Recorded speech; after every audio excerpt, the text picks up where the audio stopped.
Fala pessoal, seja bem-vindo aí ao nosso plano de leitura anual. Nosso objetivo é ler a Bíblia inteira nesse ano de 2023. Hoje é o primeiro dia, seja muito bem-vindo. Esteja com a gente para fazer parte do grupo do WhatsApp e também do Telegram. Vou deixar o link aí na descrição, beleza? Se você está vendo isso pelo Instagram, então é só ir lá na bio que vai estar tudo lá. Tranquilo também, meu Instagram está aqui embaixo, se você está vendo pelo YouTube.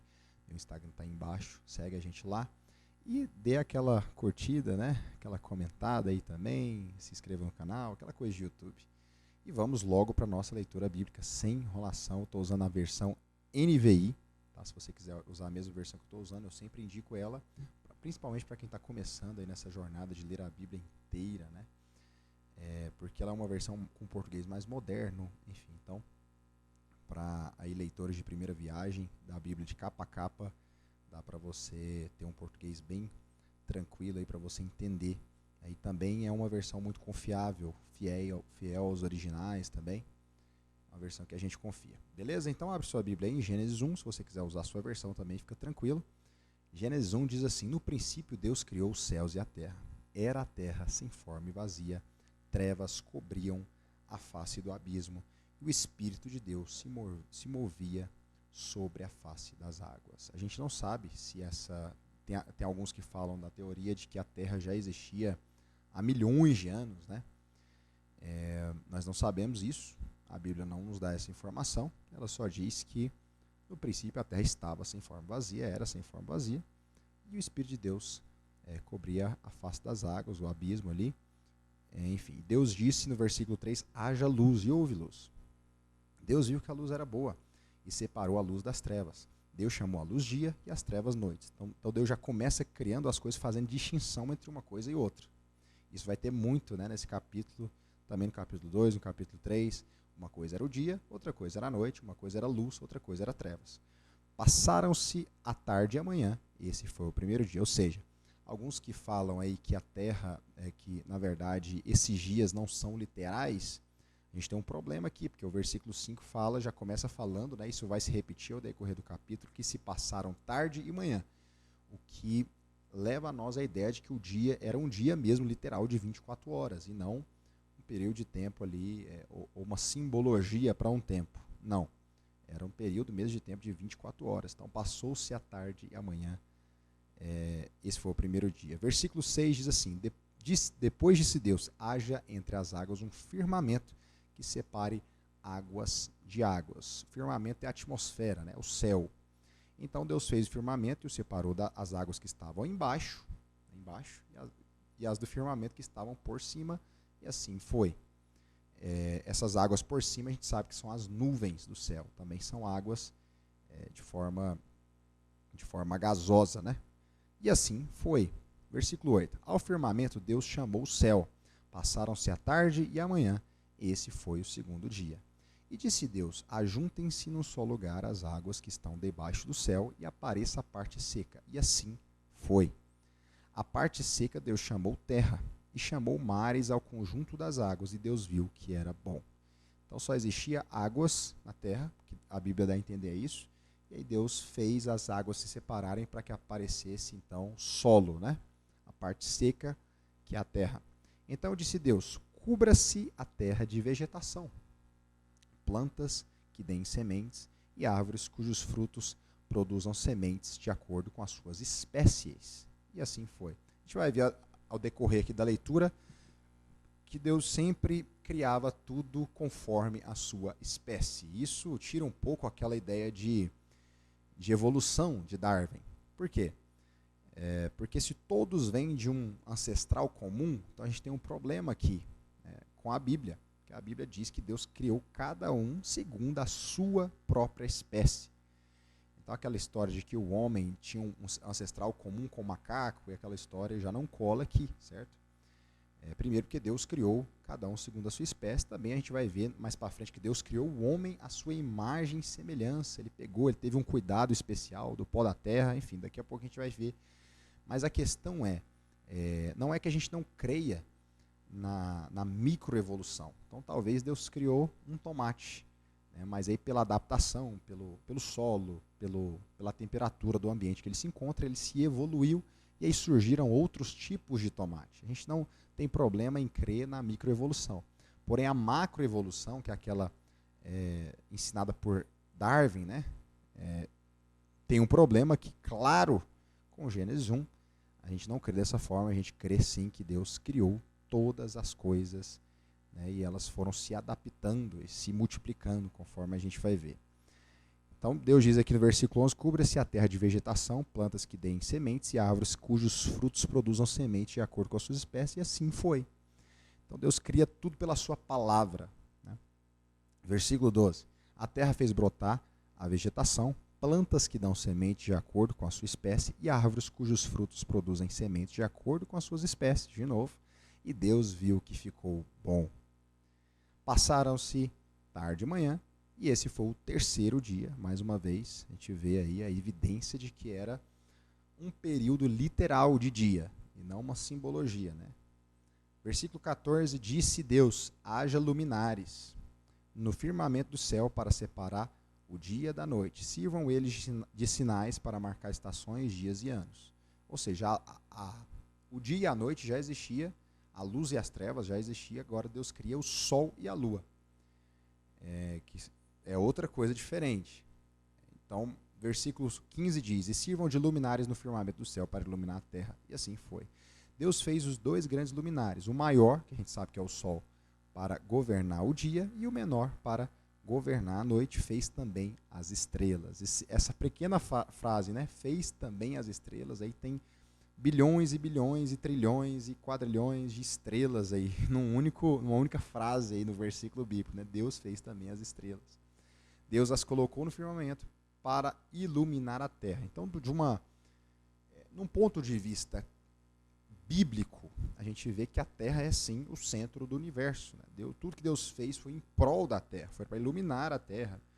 Enfim, versículo 18. Lembrando que Moisés, que escreve isso aqui, está narrando de acordo com a perspectiva do observador. Né? A Bíblia não está preocupada aqui em ser um livro científico que explica todas as coisas, não.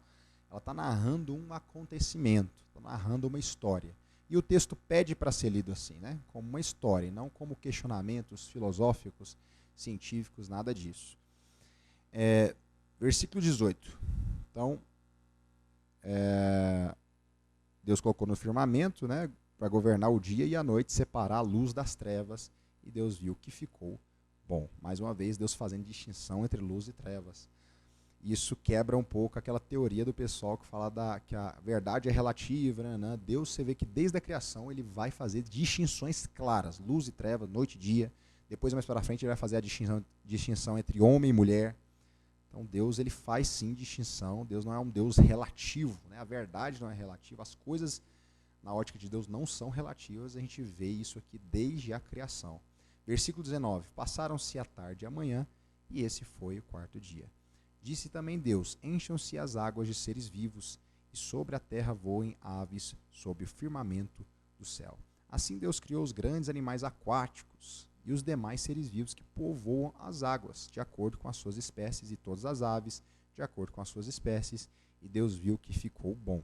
Então Deus abençoou, olha o versículo 22, Deus os abençoou e disse, sejam férteis e multipliquem-se, encham as águas dos mares e multipliquem-se as aves do céu. Então as criaturas da terra, inclusive o homem, a gente vê que foi criado diferente dos anjos. Então existe o mesmo número de anjos hoje que existia lá no início de todas as coisas. Agora, para as criaturas terrenas, né, o homem é a principal delas, Deus deu a habilidade de se multiplicar.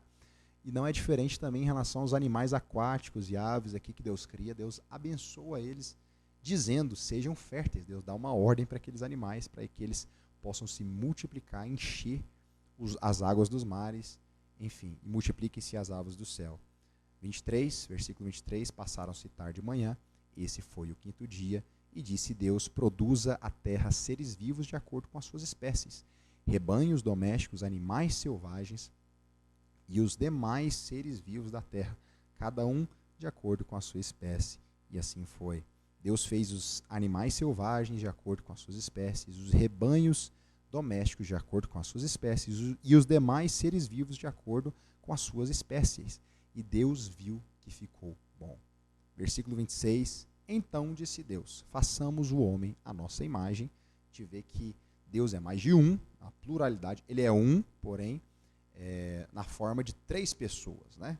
Que é um mistério para nós, é até meio complicado explicar, mas nós sabemos que é assim, baseado em vários textos bíblicos, e Deus diz no plural, façamos o homem à nossa imagem, conforme a nossa semelhança, domine ele sobre os peixes do mar, sobre as aves do céu, sobre os animais grandes de toda a terra, e sobre todos os pequenos animais que se movem rente ao chão. Então Deus fez esse homem, esse único, né, ser que Deus fez, no capítulo inteiro aqui, que Deus fez a sua imagem e semelhança.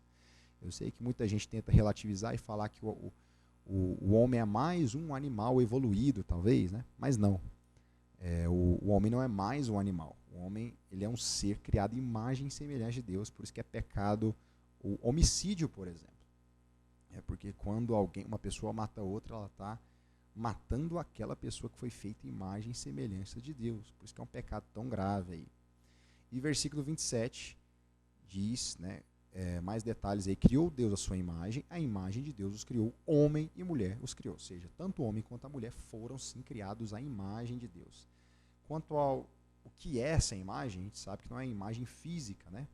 Mas talvez alguns atributos. O homem ele tem a capacidade de raciocinar, ele tem criatividade, o homem, enfim, ele tem vários atributos aí que se assemelham a atributos de Deus. Né? Enfim, inclusive o governo. A gente vai ver no versículo agora, 28, diz assim, ó, Deus os abençoe e lhes disse, sejam férteis e multipliquem-se. Encham e subjuguem a terra, dominem sobre os peixes do mar, sobre as aves do céu, sobre todos os animais que se movem sobre a terra. Ou seja, parece que tudo aquilo que Deus criou antes era como plano de fundo para que o homem chegasse e dominasse sobre tudo aquilo. Então a gente vê que Deus ele criou o homem diferente dos outros, né? Criou com atribuições diferentes. Até a forma com que ele fez foi diferente. A gente vai ver no capítulo 2, mais adiante, mas uma coisa é fato. Deus fez o homem para subjugar a terra, para governar sobre a terra. Claro que ele perde esse posto a partir do momento que ele peca, né? Ele não é mais, não controla totalmente as coisas, não governa como governava antes, mas esse é o propósito inicial de Deus, que ele também se multiplique. É interessante que Deus não fez uma terra cheia de seres humanos, com 6 bilhões, 7 bilhões de pessoas na terra, não. Ele fez poucos indivíduos ali com a capacidade de se multiplicarem. Por que Deus fez assim? Deus ele é um Deus de processos, ele é um Deus também de multiplicação. Então, ele quer que esse homem se espalhe sobre a terra. Ele não quis já fazer tudo pronto. Ele criou ali 2 seres humanos com a capacidade de se reproduzirem. Versículo 29 diz, eu lhes dou todas as plantas que nascem em toda a terra, produzem sementes, e todas as árvores que dão frutos com sementes. Elas servirão de alimento para vocês. E dou todos os vegetais como alimento, e a tudo que tem em si fôlego de vida, todos os grandes animais da terra, e todas as aves do céu, e todas as criaturas que se movem rente ao chão. E assim foi. E Deus viu que o que havia feito, e tudo o que havia feito, tinha ficado muito bom. Passaram-se tarde de manhã, esse foi o 6º dia. É a única vez de todos os dias, e os 6 dias onde Deus está na sua criação, a única vez que ele disse que foi muito bom, foi no 6º dia. Né? Capítulo 2 de Gênesis, você é muito bem-vindo. Mais uma vez, não deixa de dar aquele like, né? E ajudar a dar uma força e se inscreva no canal para seguir esse plano de leitura diária. Nosso objetivo aqui não é estudar a Bíblia a fundo, mas é ler e às vezes comentar alguma coisa que a gente acha interessante. Então, a gente está seguindo esse plano de leitura diário. Todos os dias vai ter vídeo aqui, né, em relação a isso. Então, fica conectado aí também. Se liga aí na descrição que tem o meu Instagram, o grupo do Telegram, grupo do WhatsApp, onde a gente está fazendo e se motivando para ler a Bíblia inteira no ano de 2023, tá bom? Capítulo 2 de Gênesis diz assim, assim foram concluídos os céus e a terra, e tudo que neles há. No 7º dia, Deus já havia concluído a obra que realizara, e nesse dia ele descansou. Descansar não é que Deus ele ficou cansado, né? No sentido humano da coisa, onde ele, nossa, criei, foi difícil demais, Não, a gente sabe que Deus não tem essas fraquezas humanas que nós temos. Mas quando a Bíblia diz descansar, ele está falando que Deus desfrutou da sua criação, né? Ele aproveitou aquilo. Então, nosso Deus é um Deus de desfrute. Ele não apenas cria, mas ele desfruta daquilo que ele cria.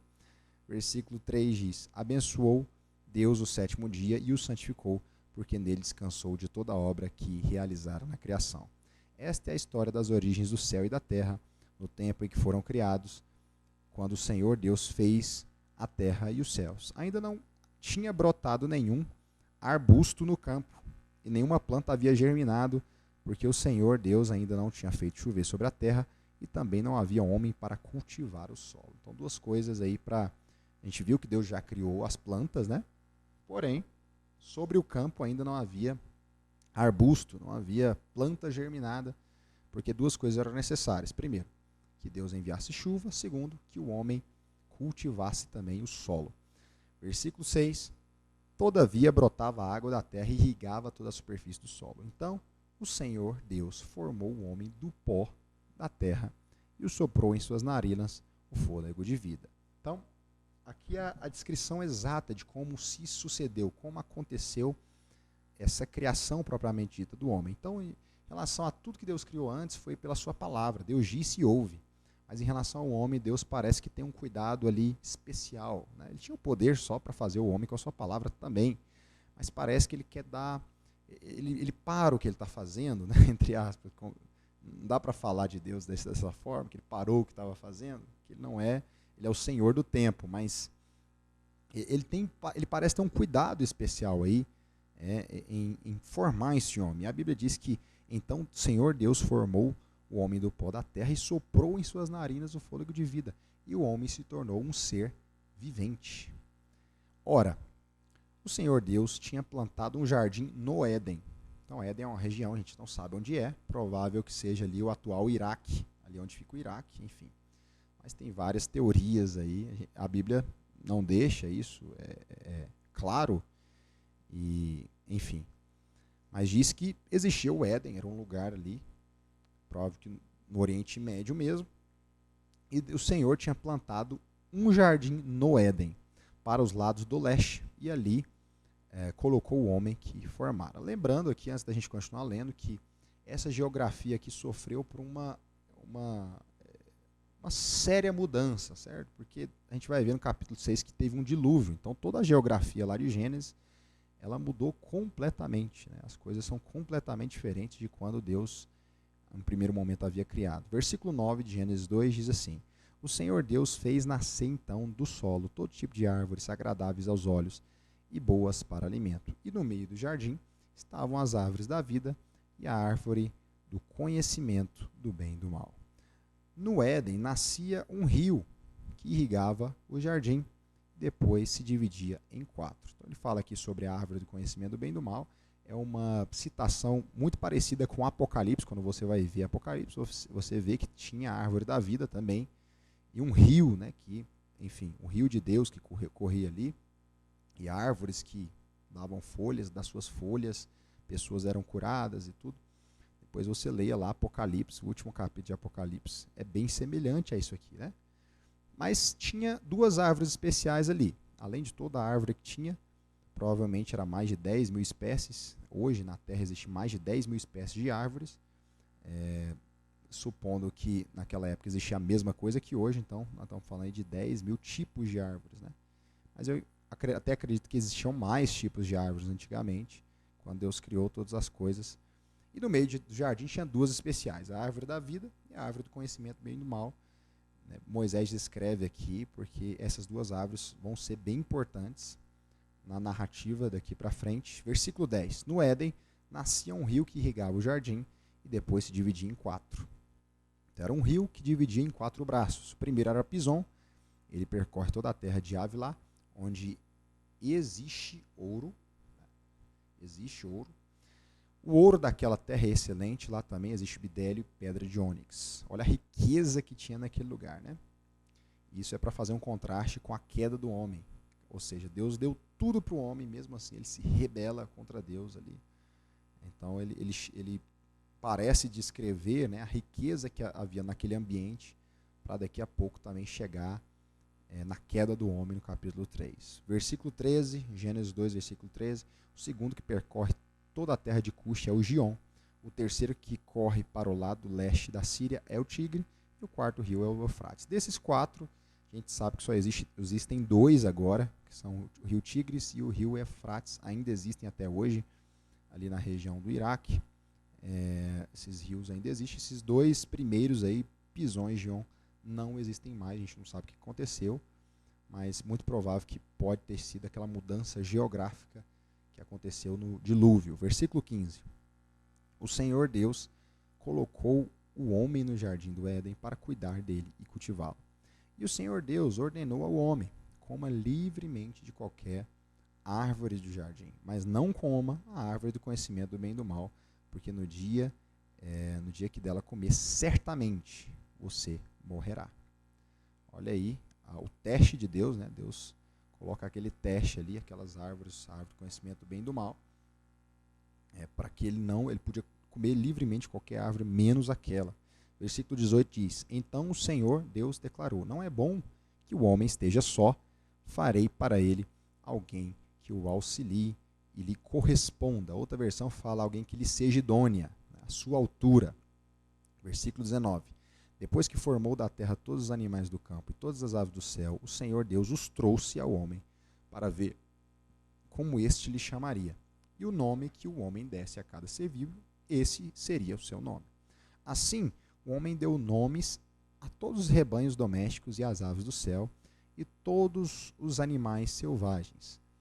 Todavia não se encontrou para o homem alguém que o auxiliasse e lhe correspondesse. Então o Senhor Deus fez o homem cair em profundo sono, e enquanto este dormia, tirou-lhe uma das costelas, fechando o lugar com carne. Deus fez uma cirurgia ali com Adão, né? Aplicou uma anestesia aí, ele caiu no sono profundo, e nisso Deus fez uma cirurgia, arrancou uma costela, e da costela fez a mulher. Deus fez do homem a mulher. Versículo 22. Com a costela que havia tirado do homem, o Senhor fez a mulher e a trouxe a ele. Disse então o homem: esta sim é osso dos meus ossos e carne da minha carne, ela será chamada mulher, porque do homem foi tirada. A palavra mulher parece muito com a palavra homem no hebraico, por isso que ele tem esse jogo. E essa parte, interessante que essa sim é osso dos meus ossos e carne da minha carne, esse é meio que um poema, é uma expressão poética no hebraico. Então, quer dizer, a primeira poesia aí da Bíblia foi quando o homem conhece a sua mulher, e ele fala isso: essa sim é a carne da minha carne, ossos dos meus ossos, ela será chamada mulher. 24. Por essa razão o homem deixará o pai e mãe e unirá a sua mulher, e serão os dois uma só carne. Deus já deixa um princípio aí, deixa o princípio claro de que a poligamia não é o padrão original de Deus, né? O padrão original de Deus é um homem e uma mulher. Também deixa, nesse texto deixa bem claro qual que é o padrão de Deus em relação à sexualidade, né? O homem se relaciona com mulher, de acordo com esse texto. Versículo 25. O homem e sua mulher viviam nus e não sentiam vergonha. Quando a Bíblia diz, né, mais atrás, que macho e fêmea os criou, Deus, mais uma vez, além dele fazer a distinção entre luz e trevas, noite e dia, as águas de cima, as águas de baixo, os mares e a terra seca, Deus faz uma distinção também entre homem e mulher, macho e fêmea. Então Deus é um Deus de distinções. Sei que a gente vive aí uma época onde tudo é relativo e tal, e como você se sente, né? Você tem que ser o que você se sente que você é. A gente vê que o padrão do Criador nunca é relativo, mas ele sempre define algo muito bem. E o capítulo 3 de Gênesis diz assim: ora, a serpente era o mais astuto de todos os animais selvagens que o Senhor Deus tinha feito, e ela perguntou à mulher: foi isto mesmo que Deus disse, não comam de nenhum fruto das árvores do jardim? Primeiro que a gente não sabe, né? Tem gente que até diz que animal falava na época de Adão, eu não sei, não tem base bíblica para isso. A questão é que essa serpente aqui fala, e ela não só fala, como ela é inteligente, ela dá argumentos, ela raciocina e ela persuade a mulher. Ela consegue persuadir aquela mulher. E o ponto é que ela não é a serpente comum também, né? No sentido assim, não só porque ela fala, mas no sentido de que ela está ali ou parece que com segundas intenções. A gente não sabe se essa serpente aqui é o próprio diabo materializado como serpente ou se o diabo possuiu um animal, né, o animal serpente.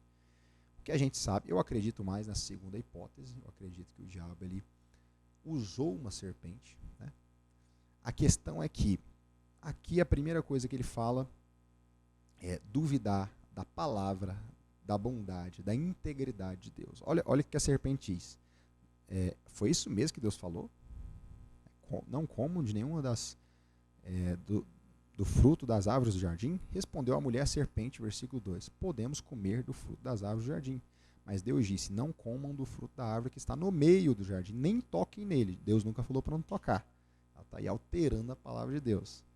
Mas enfim, a conversa continua. Do contrário, vocês morrerão. Versículo 5: disse a serpente à mulher: certamente não morrerão. Ou seja, o que Deus falou não é verdade. Aí está o primeiro problema, né? Quando a palavra de Deus é questionada, aí nós temos um problema de conduta. Né? O que define o certo e o errado é o próprio Deus. E quando o certo e o errado se torna relativo, né, e a palavra dele já não é para nós, é uma fonte segura, então a gente cai no erro, no engano do diabo. É o que aconteceu com Eva. Exatamente, a tática do diabo não mudou. Né? Certamente vocês não vão morrer. Ou seja, o que Deus falou não é verdade assim. Deus sabe que no dia que dele comerem, os seus olhos se abrirão e vocês serão como Deus, conhecedores do bem e do mal. Quando a mulher viu que a árvore parecia agradável ao paladar, era atraente aos olhos e, além disso, desejável para dela obter um entendimento, o discernimento, tomou do seu fruto, comeu e deu ao seu marido, que também comeu. Os olhos dos dois se abriram e perceberam que estavam nus. Então juntaram folhas de figueira e foram cobrir-se. Ouvindo o homem e a sua mulher os passos do Senhor, Deus, que andava pelo jardim quando soprava a brisa do dia, esconderam-se da presença de Deus, que é algo engraçado. Como é que você esconde de quem é onipresente? Entre as árvores do jardim, mas o Senhor Deus chamou o homem, perguntando: onde você está? Deus não chega afirmando, né? Você pecou contra mim, você é rebelde. Não, ele chega perguntando: onde você está? E ele respondeu: ouvi teus passos no jardim e fiquei com medo, porque estava nu, por isso me escondi. Deus perguntou: quem que foi que te disse que você estava nu? Você comeu do fruto da árvore que eu te proibi comer? Disse o homem: foi a mulher que tu me destes. Primeiro que ele não assume a responsabilidade do próprio erro, né? Ele joga em cima da mulher. Mas mais do que isso, Adão joga a culpa no próprio Deus. Eu estava aqui sozinho, de boa, Deus. Você me deu uma mulher, e essa mulher que você me deu, né, me deu do fruto e eu comi.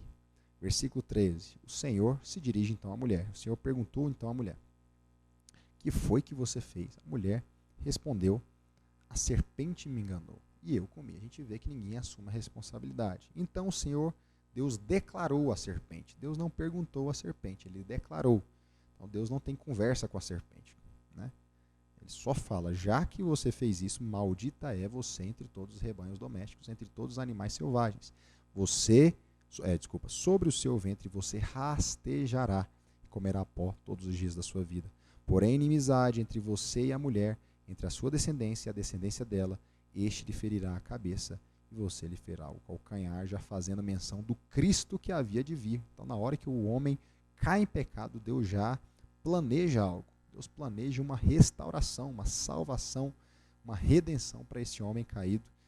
Né? É um misterioso aí, Deus não dá toda a informação aqui nesse momento, mas é alguém que viria, um descendente da mulher que pisaria na cabeça de Satanás, né? a derrotando, no caso. Versículo 16, a mulher, ele declarou: multiplicarei grandemente o seu sofrimento na gravidez, com sofrimento você dará à luz a filhos. Aqui não dizia que a mulher não tinha dores, não tinha sofrimento, mas disse que Deus multiplicaria o sofrimento. Seu desejo será para o seu marido e ele te dominará. Não é que a sujeição da mulher ao homem é um castigo por causa do pecado. A gente já sabe que já tinha submissão antes. Deus já tinha colocado o homem para governar e a mulher para ser sua auxiliadora. Porém, aqui isso se agrava muito mais, né? Deus está falando, o seu desejo será para o seu marido e ele te governará. Por isso que a mulher ela é mais frágil mesmo, ela é mais emotiva. Né? E é Deus mesmo que propõe isso, né? Que coloca isso aqui depois da queda do homem. E ao homem declarou, visto que você deu ouvidos à sua mulher e comeu do fruto da árvore da qual eu ordenei que não comesse, maldita é a terra por tua causa, com sofrimento você se alimentará dela todos os dias da sua vida. Então, ou seja, o homem já trabalhava, né, antes da queda, porém agora ele tem que trabalhar para sobreviver. Antes da queda, talvez o trabalho era mais uma questão de propósito, significado, porém agora o trabalho, depois da queda, se tornou algo, um fator determinante para a sobrevivência. Ele não teria mais as árvores do jardim para comer livremente, né? Ele teria que plantar, regar, colher. E, enfim, e a terra também é amaldiçoada. Né? Ela dará espinhos, versículo 18, ela dará espinhos e ervas daninhas, e você terá que se alimentar das plantas do campo. Ou seja, tudo de ruim começou aqui. Né? Com certeza a terra não tinha doenças, pragas, pestes. Depois do pecado, né, como efeito colateral do pecado, tudo isso ganha lugar na terra. Versículo 19, com o suor do seu rosto você comerá o seu pão, até que volte à terra, visto que dela foi tirado, porque você é pó e ao pó voltará. Adão deu à sua mulher o nome de Eva, que significa vida no hebraico, pois ela seria a mãe de toda a humanidade. O Senhor, Deus, fez roupas de pele e com elas vestiu Adão e sua mulher. Então disse o Senhor Deus, agora o homem se tornou como um de nós, conhecendo o bem e o mal. Não se deve, pois, permitir que ele também tome do fruto da árvore da vida e o coma e viva para sempre. Por isso, o Senhor Deus o mandou embora, o expulsou do jardim do Éden para cultivar o solo da qual foi tirado. Depois de expulsar o homem, colocou a leste do jardim do Éden querubins e uma espada flamejante que se movia, guardando o caminho para a árvore da vida. Então essa é a história tanto da criação como a queda. E esse é o primeiro dia da nossa leitura bíblica aqui. Seja muito bem-vindo mais uma vez. E vamos estar junto. Vou colocar aí os links abaixo para você entrar nos grupos de Telegram e WhatsApp, onde a gente tem uma galera que está lendo a Bíblia em 2023. E vai ser muito bom ter você lá também, tá bom? Então é isso, pessoal. Que Deus abençoe aí. Até o próximo vídeo. Né? A gente vai estar aqui todos os dias, lendo a Bíblia todos os dias e comentando alguma coisa também. Beleza? Fiquem com Deus e até mais.